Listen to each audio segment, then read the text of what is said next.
കേരളത്തിൽ നിന്നുള്ള ആദ്യ double decker superfast train Palakkad നിന്ന് ഉടൻ സർവീസ് ആരംഭിക്കും. പരീക്ഷണാടിസ്ഥാനത്തിൽ ഉദയ ഡബിൾ ഡെക്കർ ട്രെയിൻ ഇന്നലെ പാലക്കാട് എത്തി. തെരഞ്ഞെടുപ്പിന് ശേഷമായിരിക്കും പാലക്കാട് നിന്നും സർവീസ് ആരംഭിക്കുക.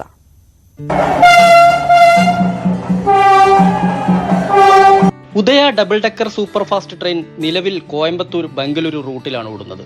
മെയ് മാസത്തോടെ പാലക്കാട്ടേക്ക് നീട്ടുകയെന്നതാണ് സദേൺ റെയിൽവേയുടെ ലക്ഷ്യം. നിലവിൽ നഷ്ടത്തിലോടുന്ന ഉദയ ഡബിൾ ഡെക്കർ ട്രെയിൻ പാലക്കാട്ടേക്ക് നീട്ടുന്നതോടെ യാത്രക്കാർക്ക് പ്രയോജനപ്പെടുന്നതിനപ്പുറം വരുമാനവും വർദ്ധിപ്പിക്കുകയാണ് ലക്ഷ്യം.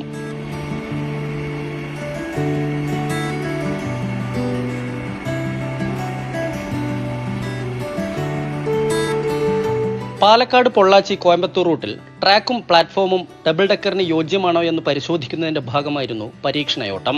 കേരളത്തിൽ നിന്നുള്ള ആദ്യത്തെ ഡബിൾ ഡെക്കർ ട്രെയിൻ പാലക്കാട് എത്തിയപ്പോൾ യാത്രക്കാരും ആവേശത്തിലായി.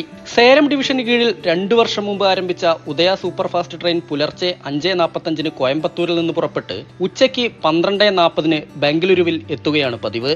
ഉച്ചയ്ക്ക് ശേഷം 2:40 ബംഗളൂരുവിൽ നിന്നെടുത്ത് രാത്രി 9:30 കോയമ്പത്തൂരിൽ തിരിച്ചെത്തുകയും ചെയ്യുന്നു.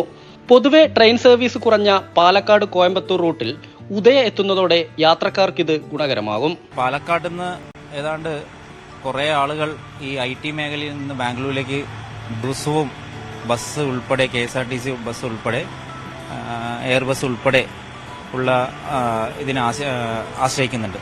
ഇവർക്ക് എല്ലാവർക്കും ഒരു ഉപകാരമായിട്ടായിരിക്കും ഈ ട്രെയിൻ വരുന്നത്. അതുകൂടാതെ ഇന്നത്തെ കാലഘട്ടത്തിൽ ടിക്കറ്റ് കിട്ടാൻ ഭയങ്കര ബുദ്ധിമുട്ടാണ്.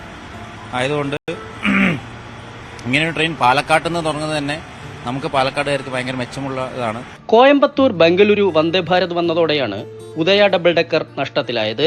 ഉദയ എത്തുന്നതോടെ പാലക്കാട് നിന്ന് ബംഗളൂരുവിലേക്കും തിരിച്ചും പകൽ സമയത്ത് ഒരു ട്രെയിൻ കൂടിയാവും. S. വിനേഷ് കുമാർ, News 18, പാലക്കാട്.